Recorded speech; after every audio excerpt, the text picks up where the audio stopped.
if Beast in Beauty and the Beast had not succeeded in getting his dream girl and just became a meth addict as a way of coping. That's pretty much it. He hit the drugs and the sauce pretty hard, and really hard. He just really took on a group of like-minded beasts and holed up in a cave. Yeah, pretty much. And he's got a giant hammer and a bad attitude, and you've got to shoot him in the head with a magnum. You're listening to the PixelLit Podcast. I am your co-host, Phil the Conquistador. This week, we're doing things a little bit differently. Since we finished up Resident Evil, The Umbrella Conspiracy, we thought it might be fun to talk a little bit about our experiences with the new game, Resident Evil Village. So sit down, relax, let's get on with the show. So for those who don't know, and just a heads up, this is going to be spoilers. We're not going to talk around spoilers in this episode. Yeah, if you haven't played the game or if you got a problem with spoilers, now's your time. Now's the time to jump off the stream of the audio stream that we call podcasts. Portable on demand, as I believe pod actually stands for. Wait, is that really what it stands for? I don't know. I saw somebody, somebody said that the other day, and I'm like, it's like, that sounds about right. And it's got probably me rapt attention. You're like, that's obviously what it stands for. And I'm like, oh my God, really? I didn't know that. I don't know. I might be full of shit. I don't know. I'm looking it up. Fuck it. Somebody on fucking Twitter said that, and I'm like, that makes sense. And that's my like. What does the podcast mean? Portable on demand. Well, there we go. There it is. It's just, and that's what our listeners come to us for. They come to us for the love of literature, obviously, the love of games, and the fact that every episode they're going to learn something. Sometimes it's something that leaves them uncomfortable and sad. But today it was what podcast stands for. So there you go. There it is. We could probably call it early. It was a kind of an awkward episode, but at least it was short. It was good. So Resident Evil Village comes onto the scene. I guess the trailers for it started last year. If I recall correctly, it was actually the initial trailers came out along with the PlayStation 5 trailers. It's clearly not a PlayStation 5 exclusive, but I think that's when they were rolling out. I think you're right. There was some sort of like sizzle reel kind of thing that came out at that time. And of course, the thing that caught everybody's attention was the 9-foot, 6-inch tall Lady Dimitrescu, who, mommy, became Dear God. Became I hate to sound like a geek stereotype, but sweet mother of God. Kevin will tell you guys, for those of you who don't know me, I have a thing for women who are above average height, if you will. Yes, he does like a tall woman. I like a woman who is not a shrimp. Let's put it that way. And she popped up and was like, well, this is gonna keep me occupied for a while. Capcom knew what it was doing. Capcom knew what it was doing. Apparently they didn't, though. Like, it feels like the designer, people are like asking all these questions about her, and it kind of feels like he got caught off guard. Like, I don't, unless he's just playing coy. I don't know. He has to be playing coy because Lady Dimitrescu, she is 9 feet 6 inches tall. Which, if you reverse those numbers, LOL, and with triple Q cup boobs, and she's shapely and buxom and all that stuff, and she became pretty much the focal point of the internet for the past year or so. Oh God! And continuing on post-release of Resident Evil Village, she's still pretty much the focal point of people's infatuation with the game. Yeah, I think what's interesting about this is for me, I think Lady Dimitrescu brought us to the show, basically, but everything else kept us. Because for those of you who haven't played, she's the first boss, basically. Yeah. So the majority of the game, she is not in. And I found that to be a good thing, honestly. Right. Because the game is so varied. It goes, I think that's, I mean, you told me when you were ahead of me. You started playing this game before I did. And you told me, and I think this is still one of the best explanations of the game that I've heard so far, is basically Capcom they kind of threw the zombie thing not out the door, but basically said, we want to do, what did you say? We want to do classic movie monsters. Like one. Yeah, it's like Universal Horror. That's what it was. Universal Horror. It's meets Resident Evil. And I think another metaphor I use is like, it's basically like when you get an appetizer platter and it has all the different types of appetizers on it. Right. It's a smorgasbord. That's pretty much what this game is. Yeah, it's a smorgasbord of different types of horror. And yet somehow they all kind of seamlessly flow from one into the other. And there's so much of it goes in one direction and then another, and it's flawless in its execution. It doesn't feel herky jerky to me. It was just smooth. The transitions, It was wonderful.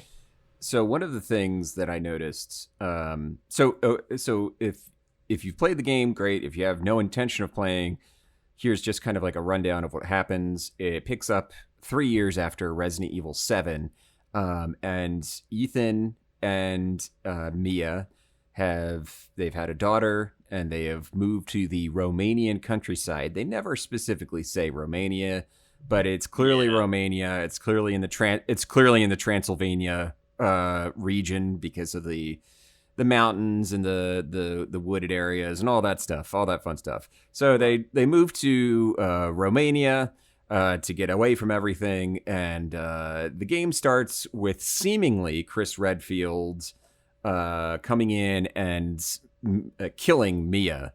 And it just kind of starts this whole chain of events that leads to Ethan stumbling into basically like this lost village buried deep in the valley of some countryside that doesn't seem like it's had contact with the outside world for like 100 years. No, carrier pigeons are still popular in this place. And he has to find his daughter, who has seemingly been kidnapped by some sort of monsters. And one thing leads to another, and he ends up, as you said, the first area of the game is Castle Dimitrescu, which is where Lady Dimitrescu is kind of like, she's the boss. So you have to fight through her daughters, her three daughters, who are actually just they're each of them are a swarm of stinging insects that takes human form. Right. That's the really fascinating thing about them, is that the more you read about them and the more you think about it, it's like they're not actually people. No, they're a literal. They are a hive mind of insects that takes the form of a woman in order to trap people. Right. And it's I refer to them as the Fly Girls. I think that nice. That was for the people who lived through the 80s in a sentient sort of way. But right off the bat, you start out in a classic gothic vampire tale, basically. And by the way, while you're on your way to this place, you're in a village filled with great werewolves. Just these werewolves that are they're fucking shit up. Here's the thing. I am kind of over the werewolf thing. I'm a huge vampire nerd. I Sure. love vampires. I like werewolves too. I like monsters. But werewolves, it's been a while since I've seen a werewolf design that actually scared me. Yeah. And they did it, man. These werewolves, they're zombie-ish in a way to kind of get you, I guess, acclimated. Okay, we're in a Resident Evil game, you know. Right. But they are distinctly wolves, and they've got these alpha wolves with insane eyes that scare the snot out of me. They were, so they're so much faster than any zombie. They duck, they dodge. They shoot flaming arrows. They shoot flaming arrows. They use weapons. So yeah, they have a lot going on. So that's the first enemy you run into as you're trying to make your way through this village. You end up being, I guess, you're more or less captured by probably one of the greatest characters ever in a Resident Evil game. You don't know his Magneto. name yet. You're basically captured by the Resident Evil version of Magneto. And through some trial and tribulations, and then you end up in Castle Dimitrescu, where you fight through her daughters. The castle is pretty much your classic Resident Evil. Mm-hmm. Yeah, it's a great introduction to the game because, it's the big old mansion, basically, with a bunch of puzzles and the occasional, oh god, here comes the gigantic monster that's going to tear me to shreds, so I got to run. You know, it'll be very familiar to people who have played Resident Evil before. Exactly. Yeah. It's a nice starter. It's a nice appetizer for what's to come. Yeah. Lady Dimitrescu she's not actually a tall, buxom woman. She becomes a grotesque monster that wants to eat your flesh after you stab her with a mythical knife that disappears. You never see the knife again. Never see it again. It falls into the ravine, and Ethan basically is like, well, I guess that's it for this knife. I mean, but I gotta tell you though, you know, if I had a nickel for every single time I stabbed an ex and she turned into a nightmare abomination that chased me around a castle and tried to murder me, I'd have like 15, 20 cents. I think we've all been there. We've all had that. It's been a handful of times for everybody.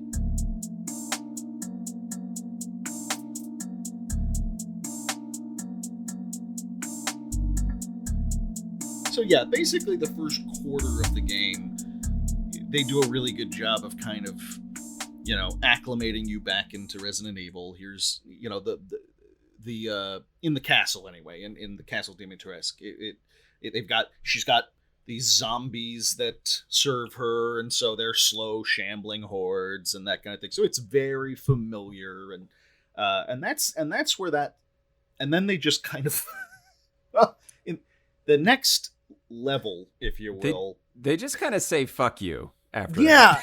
Yeah, Capcom decided that you had too much shit in your body and decided that they were going to scare it out of you. They were going to make you void all of it.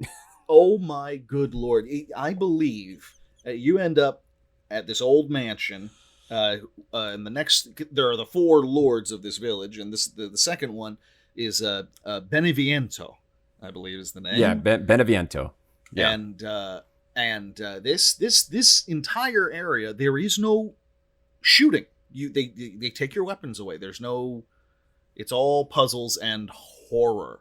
And I believe it was the scariest moment in Resident Evil history. No, I agree. I have to believe that. I agree.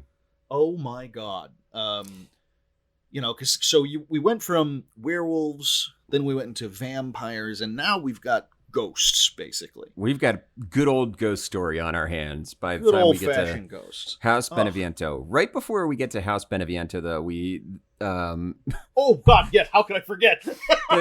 quite possibly the greatest mission parameter change of all time. Oh my God! Is you find this yellow flask after you beat Lady D, and you take it and you find the Duke and Ethan, who had been led to believe by the Duke that Rose was in the castle. Says Rose wasn't in there. I just found this stupid jar, and the Duke goes. The Duke goes something like, "Why, Mr. Winters, you're holding your daughter in your hands." First off, that was a pretty solid impression of the Duke. And then he points out that in the jar you kind of like clean the jar off. Yeah, you clean it off, and it says rosemary on it, and then it says head. You've got her head in a jar. You've got your kid's fucking head in a jar. I look over at my fiance. She pointed out, she said, I did not know much about horror, period, before we started seeing each other. So she's not a gamer. She's not a horror person. Right. We find out that our kid's head is in this jar, and I look over at her, and she just jaw on the floor. We had to take a break. and then, as Kevin pointed out, the greatest mission, because now your job is to get the pieces of your daughter. And what does it say, Kevin? Find Rose 1 out of 4. 1 out of 4. It's just like the most grim black humor. It's just breathtaking. Oh boy. Really. It stays with you. It is so boldly, there's nothing subtle about it. It is a big old fat man telling you that you are holding your daughter's head in a jar. Amazing. Just amazing. And it's just, yeah, go ahead. No, it's like, we've barely gotten through the game. Like you're again, we're a quarter in, and like they've thrown so much shit at you, and then you find out that you're collecting pieces of your kid, so theoretically you'll put her back together like she's a broken toy. And it's like, you're just like, okay, well, what the hell else can they throw at me? And then they show you. Yeah, then they lead you down the path to House Beneviento. So of the 4 lords, the Duke had basically just introduced. He gave you a whole spiel. Basically, there's 4 lords. You already killed Lady Dimitrescu. Of the 4 that are left, there's Donna Beneviento, there's Moreau, and then there's Heisenberg. And up next is Donna Beneviento, the doll maker. And we're like, well, this is okay. Dolls, the doll maker, fantastic. That's fine, sure. This is going to be great. That's going to be spooky. So as Phil already mentioned, yeah, they take your weapons away. They don't physically take them away at first. It's just that there's nothing to shoot at the very beginning. You're just digging through this house. You're just walking around. It's spooky. But nothing's really, nothing's really happening. It would actually be an amazing short-term rental. It would be like the house is beautiful, and it's overlooking a waterfall. I mean, come on, that's you're right on this beautiful one. Yeah, it's gorgeous. It's the kind. I actually took a screen cap of it and I was like, well, that's my house. I'm gonna move there. And yeah. So you get inside. It seems like there's nothing going on. You're walking around the house and you go downstairs. Doesn't seem like there's still anything going on for a little bit as you walk around the basement. Until you find what appears to be the second flask. Yes. But it's not. It's an illusion. and a tiny little doll mocks you. Yeah, a little, little bitty doll, which is horrifying. It's horrifying. She's a horrifying little doll. Oh God. So it just becomes basically solving a puzzle using a wooden model of Mia's dead body for clues. Oh yeah, you find this mannequin that's it's I a guess mannequin, supposed yeah. to be her, and you've got to take it apart and look through it, and there are little items to be found in it, and clues to the puzzles to be solved. It's really unnerving and unsettling. Yeah, they play with the dark a lot. They play with what you're seeing. There's something off in the distance walking, and then it disappears, and it just keeps you on edge. And it's all puzzles at that point. And my God, I was happy for a little while. For a little while, you were happy. For a little while, I was like, this is the best. This is what I love about Resident Evil. Its atmosphere and the puzzles and spookiness. And you don't need to shoot zombies to scare me. This is terrific. And the tree was Meanwhile, you don't realize it's kind of like the frog on a hot plate. Yeah. Oh, in the boiling water. Yes, the frog in the boiling water. Yeah, You don't really realize the water has started to boil yet. No, you do not. So you solve all the puzzles, the litany of puzzles. We don't have to necessarily go into them because there's like four or five. We wouldn't want to take the fun away from you. They're so good. You end up going down into a well because why not? Because why not? Why not? There's a lot of very subtle references to a lot of different horror films in these games, and House Beneviento references simultaneously. It references PT, the famous famous Konami demo for Silent Hill. It's kind of a PT reference, but it also it's like a little bit part Shining. The house is very decorated. It's very evocative of like a very old mid-century decorations. 100%.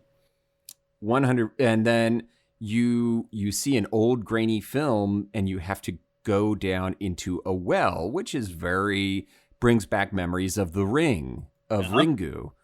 And the movie you watch has the well in it, and just it has the well in it. It's all like the hairs on the back of your neck are just kind of tingling. But here's the thing: is that nothing has really happened yet. No, you've been down here for about maybe a half an hour at this point. Your mileage may vary on how long it takes you to solve these puzzles. Right. And there's been no. But you've been down here for a half an hour. State.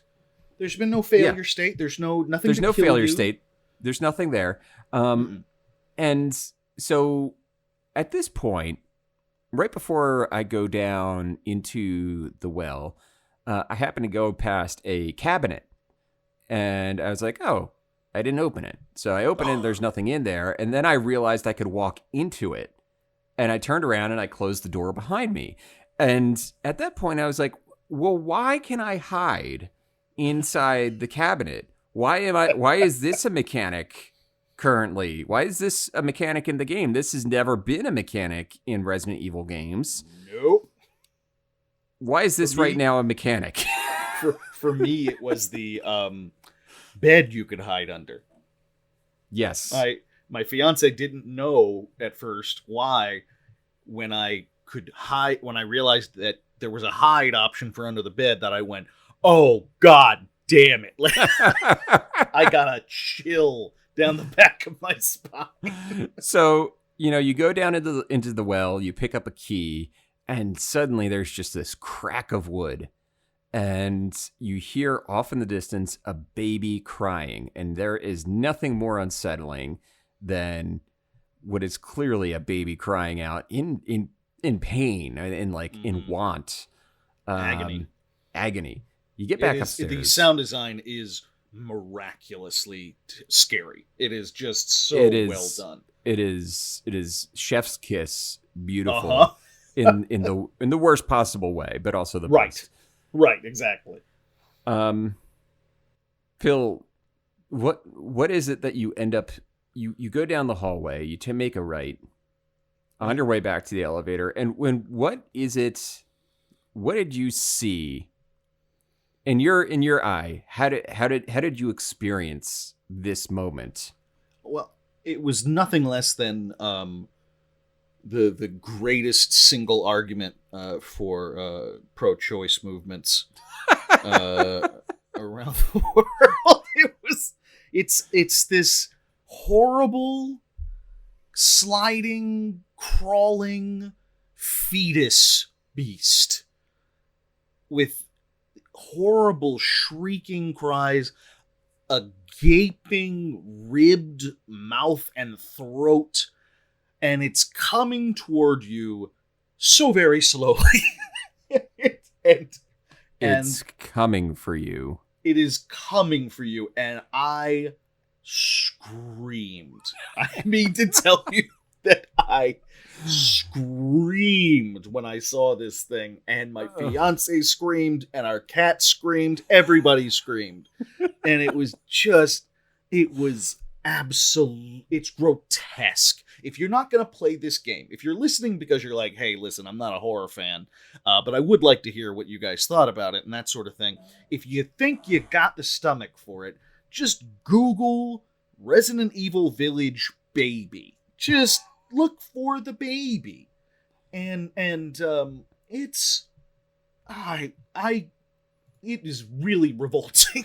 I'm a gross man. I've mentioned before, I like monsters. I have always liked monsters. I like the grossness of them. I like putrid, pussy, blistered things that can scare me. I'm into that. I don't know why, but I am. And this thing turned my stomach. It was unfortunate. And I was just like, I have like a shiver going down my spine just now just talking about it in the abstract. Yeah. It was absolutely the scariest thing. And that begins the alien isolation portion of House Beneviento. Yes. Oh my God. And it's just, and you do, and now any of you who've played Alien Isolation, which is my favorite horror game, officially. I love that game. Did you go into the closet? Did you hide under the bed? Where'd you hide? So I only hid once, and it was under the bed. Okay, I did the same thing. And me and my fiance thought about it, and she said, I think you made the right decision. And I said, what do you mean? She goes, hiding under the bed, that was the right thing to do. And I said, well, what I don't understand. She said, because when you were under the bed, it crawled around the bed, and we had to see its underbelly and its horrible legs and stuff. Yeah. But if you had hidden in the closet, we would have had to stare that thing in the face. Yes. While it lost the scent and left you alone. And I hadn't even thought about that. And what's funny is so what ended up happening when I got to that point, I hid under the bed, and as soon as it was past the bed, I got out from under the bed and I just booked it. Booked it back to the elevator. And here's the thing is, like, the second half of House Beneviento is like, after that, it's just like, it was almost like a letdown. It was still like fine. It was like, okay, the second half is basically becomes a glorified game of hide and seek, except with killer dolls. But after that first half, you're just like, oh, I don't care about, like, as long as it's not that, I'm fine. And that was kind of like the rest of the game. That was kind of like the rest of the game for me, is like, I became Arnold from Predator, because everything after that was, if it bleeds, I can kill it. Right, exactly. No, we literally, because we've been playing this game in chapters, basically. When we got past Lady Dimitrescu, she and I beat it in like 4 more bites, so to speak. We sat down, we play until we beat a boss, move on, and take a break. And after Beneviento, I'm not exaggerating, I'm not fucking with you. We got out of my office and we went out and sat on the porch, and it was still light outside, and we stroked the cat and kind of stared into the middle distance. We were so upset. And I said, well, the good news, I think, is that because we got far enough that we got our weapons back, and I knew I said, I don't think that this game can scare us any more than that. No. I think that's about as scared as we can get in this game. And I was correct, but it didn't, but it still it was still fun, but my God, that was the part where they were just like, we are going to scare the shit out of you. Yeah, they really loaded up the fear in House Beneviento. Everything else, like there was tension in other parts, and the tension was more about surprises and jumps and surprises and stuff. Sure. Yeah, but nothing would ever remotely approach, and I think they probably knew that.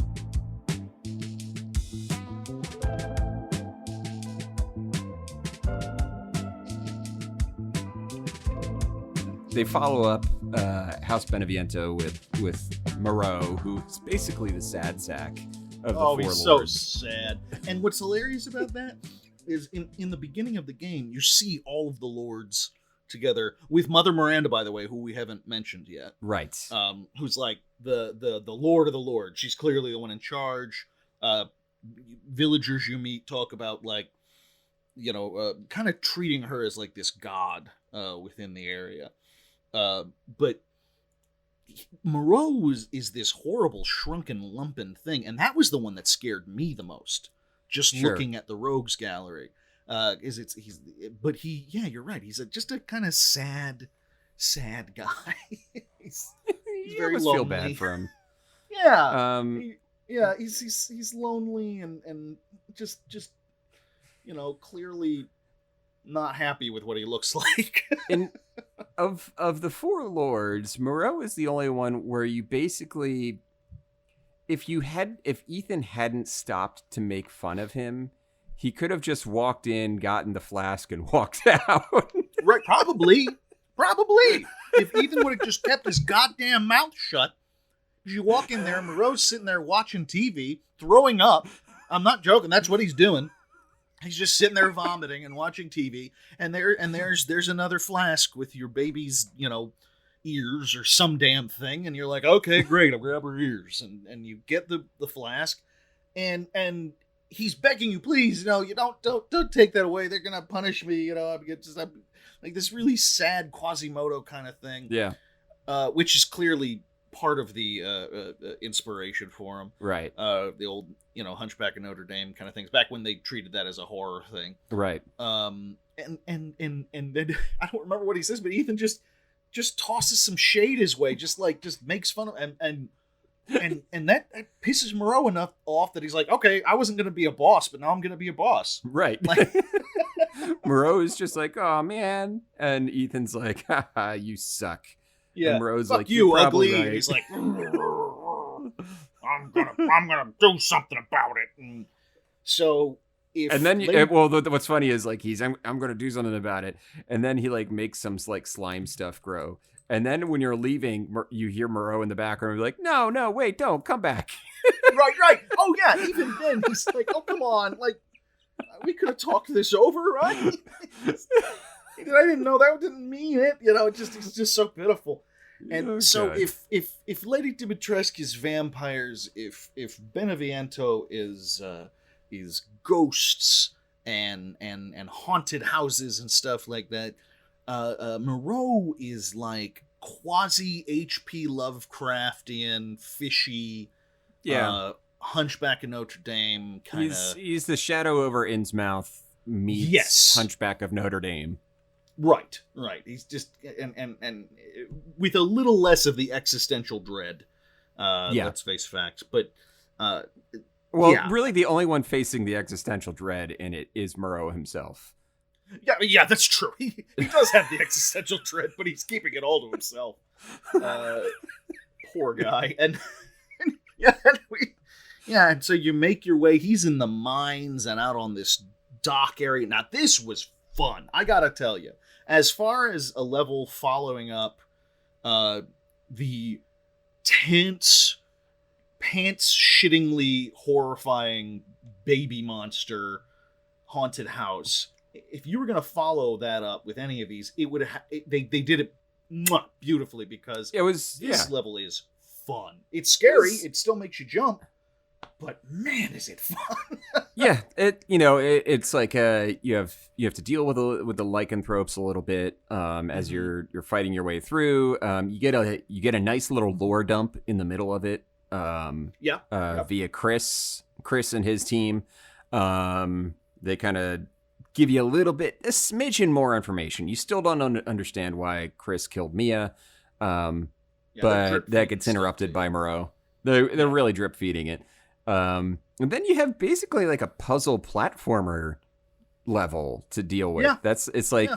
While this giant mutated fish that is Moreau is swimming around, you just have a puzzle. It's like a platform puzzle that you have to fight to get your way through. You're in this flooded area, and you've got to shove boxes here and shoot down boxes there, and just basically make your way across this lake from one side to another to turn on these mills to get this puzzle going. And then you have a boss fight, but it's just, I tell you, we were cheering like you'll come to the edge.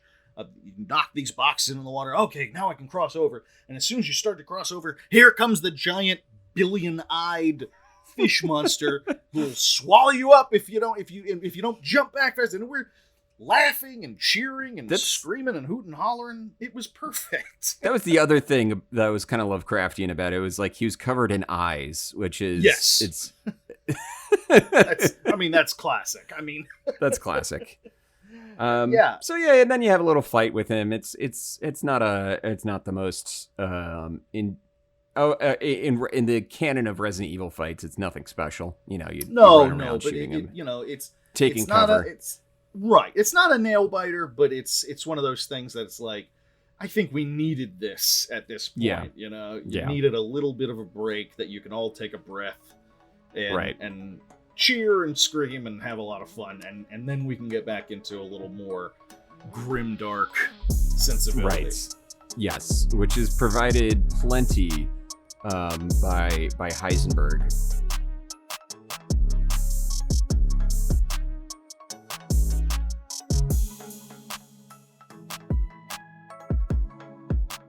I mean, he really blends the grimdark, but also the really, really dark humor aspects of horror together. Oh yes.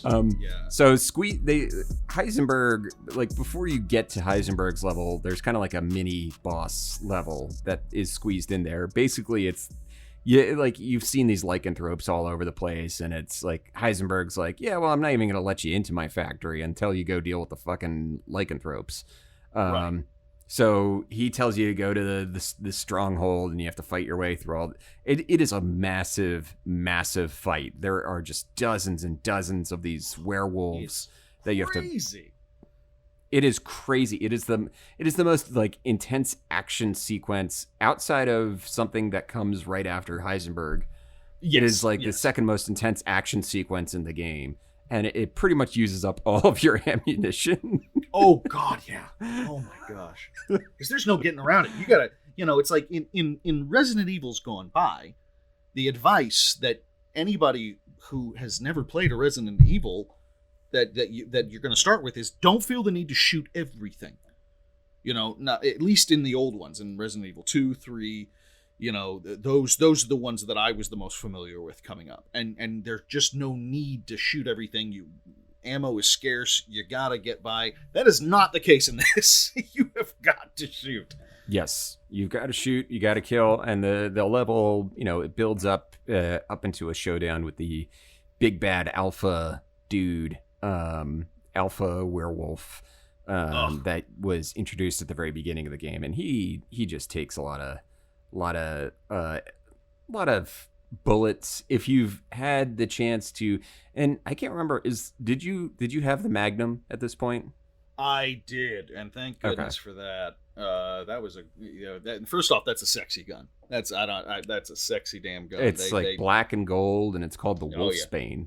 Yeah, gorgeous, absolutely gorgeous, and you can upgrade it to a longer barrel, and when you do that, in Latin on the side of it says "Thy will be done." I had to look that up, and it's like, oh god, it's like on one hand I'm kind of ashamed, and on the other hand I'm like, oh, this is hot, this is a cool weapon. I'm living my fantasy. This is like it's like something that you would put into a Vampire the Masquerade campaign. Right. super dark. Oh, it's beautiful.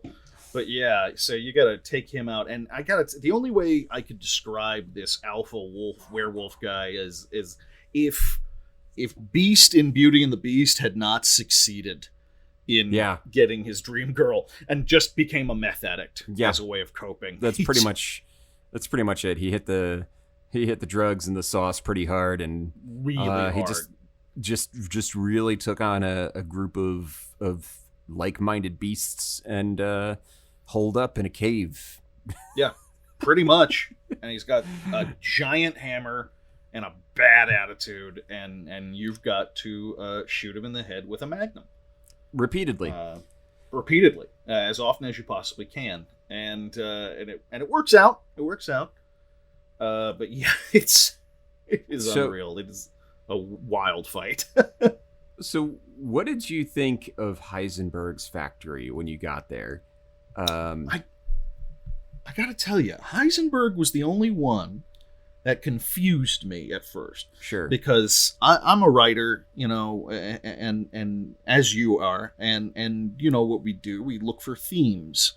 You're looking for, your brain is kind of tuned into it. And so I'm like, okay, Kevin was right. We're going through the universal monsters here. And the only one that didn't fit at first was Heisenberg, because your only experience with him, he's this wisecracking, he's got a voice like a radio announcer, and he can, and he can control metal like Magneto. Right. And that's his thing. And I'm like, what the fuck is this? How does that fit into the whole equation? And so I get, you get to the factory, and he's talking to you over the loudspeaker, being a real smart ass and all that stuff. And I'm like, he's like a smart ass superhero. I don't know how this fits into the horror theme. Sure. And then you start to see that in the factory, he hates Mother Miranda. All the lords have been given their powers by Mother Miranda. Right. And he hates her because he's not a man anymore, like in the sense that he doesn't have any freedom. She's basically controlling his life. And so he is literally building an army of robot zombies to fight Mother Miranda and kill her. And it's not far into the factory that you go, holy shit, this is Frankenstein. It is Frankenstein. He's the mad scientist, and it all clicked into place. It was just he is Frankenstein. Happy. He's Frankenstein if Dr. Frankenstein was a shock jock, radio DJ. if Frankenstein sold brain pills or something like that for InfoWars, then that's Heisenberg. My favorite. He has some of my favorite line reads of the entire game, where there's the monster down in the hole when he's just talking to Ethan, and the monster keeps making noise, and Heisenberg just goes over to the hole. He's like, shut your fucking hole. Yeah, exactly. Oh yeah, and he's got these wonderful notes. He's got these. You find all these notes of his where he talks, where he's explaining, what he's doing and like his experiments and stuff. And this is just, it's an unforgettable enemy.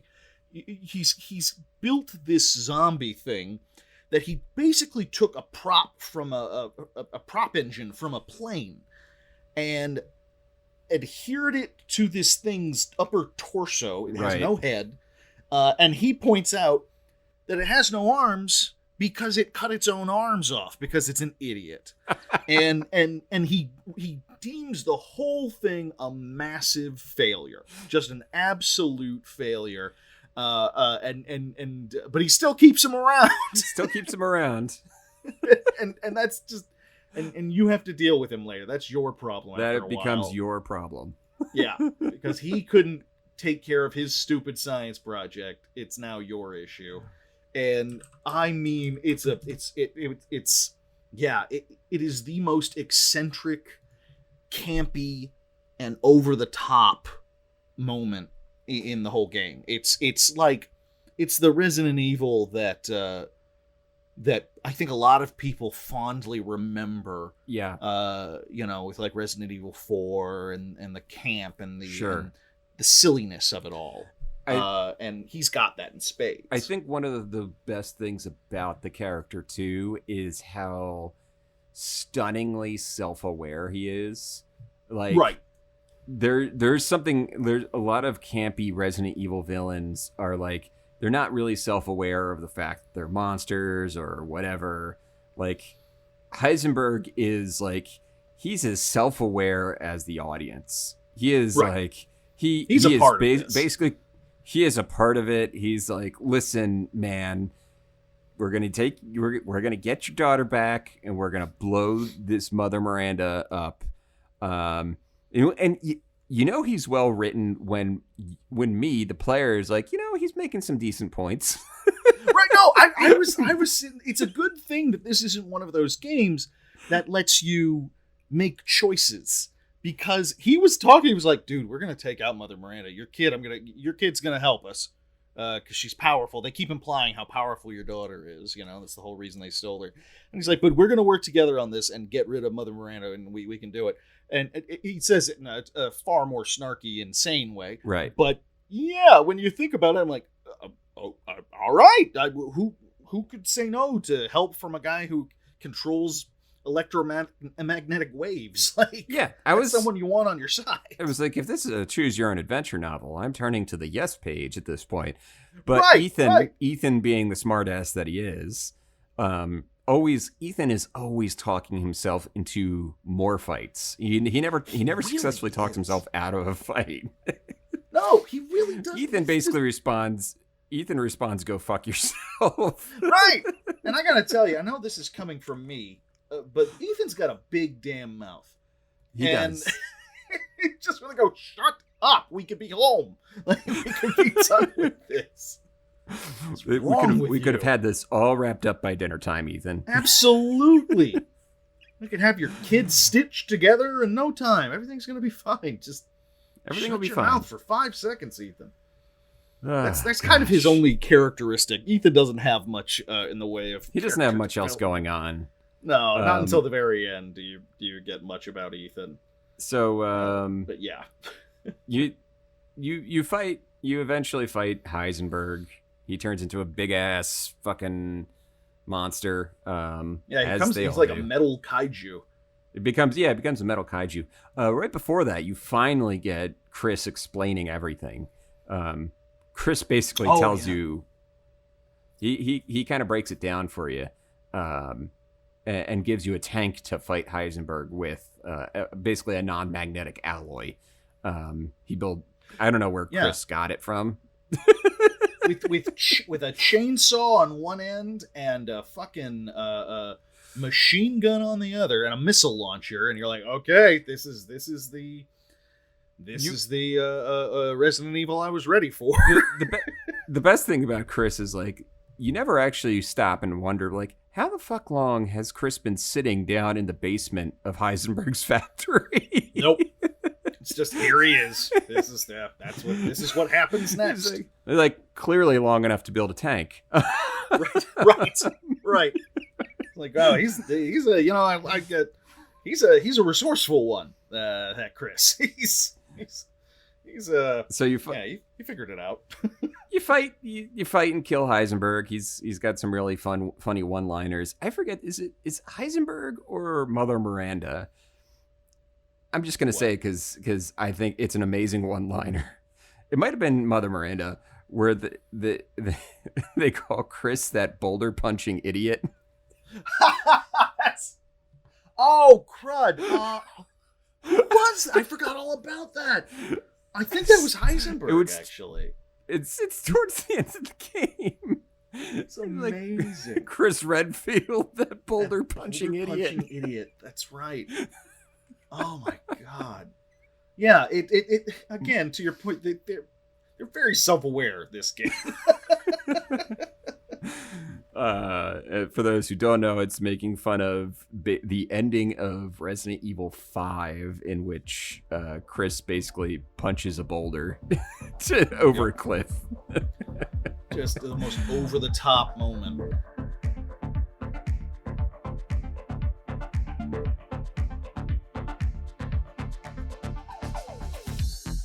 But yeah, you take out the kaiju metal thing, and Chris gives you your background and basically tells you that he didn't kill your wife Mia. He killed. We didn't kill. He shot Mother Miranda, who is so infected with the mold, basically, that she can transform herself into anyone and anything. Right. So she's been posing because she wanted to get posing as Mia. Because she wanted to steal your kid. Rose. Yeah. Yep. Who Chris has was aware untold of it. Power. Untold power. And we're never actually told what the power is. It never... No, we really aren't. It's never revealed. So then we get a segment with Chris, because Ethan is basically left for dead. Ethan is killed by Mother Miranda after defeating Heisenberg. She rips his heart out, literally. And she Temple of Dooms him. The game, yeah, literally. Yeah. Om Nom Shiva. Basically, we jump right over. We jump right over to Chris, and you get the superhero action sequence. And this is also a great sequence demonstrating why Chris and probably any of the older protagonists can't really be main characters anymore. Right. Like, they are too good and too familiar with this shit, you know? He's too much of a badass, too well-armed. He's too well-armed, too much of a badass. He basically takes down... During this sequence, you kill wave after wave after wave of Lycan. I mean, and I gotta tell you, it's good therapy. It's really good therapy for everything you've been dealing with. It's just. Oh, Chris has this machine gun with like a 3-round controlled burst. Just pops the head of basically any Lycan. Oh, it's like as powerful as the Magnum that Ethan has. And he's just like these tight little controlled bursts, and you're just taking them down, and just mowing them down. It feels really cathartic. It feels so good. It really does. It feels great. Because you have not been, because it's not quite like Alien Isolation where you're completely helpless or anything like that. But you are not a member of STARS. Like you are just a guy who happens to be able to fit his hand back on after it's cut off. Yeah. Also, one of the greatest moments in Resident Evil history. Oh, so good. Just to jump back, Ethan gets his right hand cut off this time, and it's like basically like an anime cut where it happens, and then there's a delay, and the hand just like falls off his arm. Yeah. And there's another delay, and then Ethan grabs the stump and says, "Ah, shit!" Yeah. Oh man, another hand. Oh jeez. And then with some green herb, with some green herb juice, he glues it back on, and everything. Glues it back on. None the worse for wear. The shirt still looks like shit, but the rest of it's okay. Yeah. And, so the game comes to an end with the revelation that Ethan has, and the big twist basically is that Ethan has been dead the entire time. He's been dead since he has actually been dead. 7. So he's been dead since the beginning of Resident Evil 7 when Jack Baker basically punches him out. He killed him. Yeah, well, I think he hit him with a shovel or something, but yeah. He hits him with a shovel or something. Yeah, it's like, and it makes it super clear. Like they're basically talking to the player at this point and be like, you didn't think it was weird that you were able to like take all of these hits and survive? Yeah. that you could put your hand back on and da da da. It's kind of a playful sort of would you kindly kind of moment in a way. Yeah. So Ethan is actually a being made completely of the mold that had been introduced in 7 and is, again, basically the main cause of everything in 8. You kind of find out that Mother Miranda is this being that can control the mold, and that the center of the mold is located underneath this village. Mm-hmm. And that Miranda had found it and kind of like figured out how to control it, 100 years ago or something like that. And she actually inspired, they actually mentioned that she was the inspiration for, I believe, Oswald Spencer to found Umbrella. They knew each other, and she had shared her work with the mold with him, and he's like, oh, this is fascinating. And that's when he went off to find the progenitor virus, which eventually, is what kicks everything off for Umbrella. Which I think was like a really nice touch. Like, yeah, it really dovetails everything back together. Yeah. Like, oh yes, this mold thing is not a one-off. It actually is related. It's like it's related, but it's not the same. But it is. Yeah. It's connected. So yeah, you basically the rest of the game kind of like happens pretty quickly. Chris finds out that Mia is still alive, and being kept in a prison underneath in the like basically where the mold's center is. Can't wait for that DLC. Yeah, Ethan wakes back up. Ethan wakes up sans heart. Yeah. Like, let's wait until this guy wakes up. Then, boom, there he is. He's fine. There he is. And then there's the big bad evil boss showdown with Mother Miranda. Mm-hmm.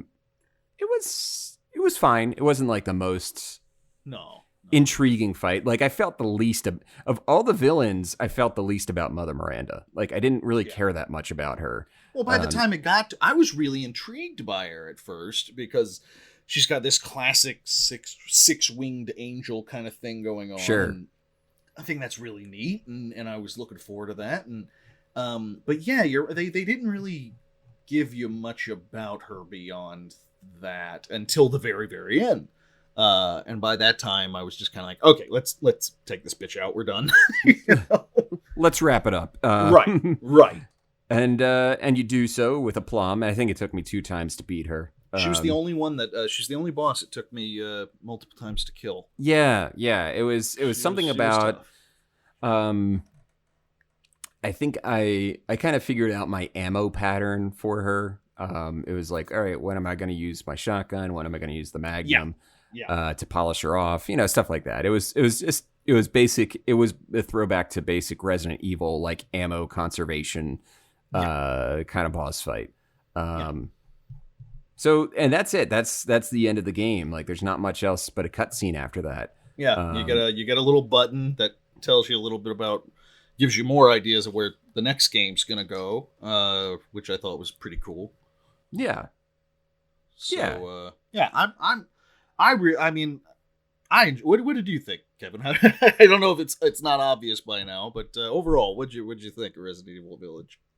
I really, really liked it. It's one of those games where it ran the risk of being really disjointed, but it wasn't.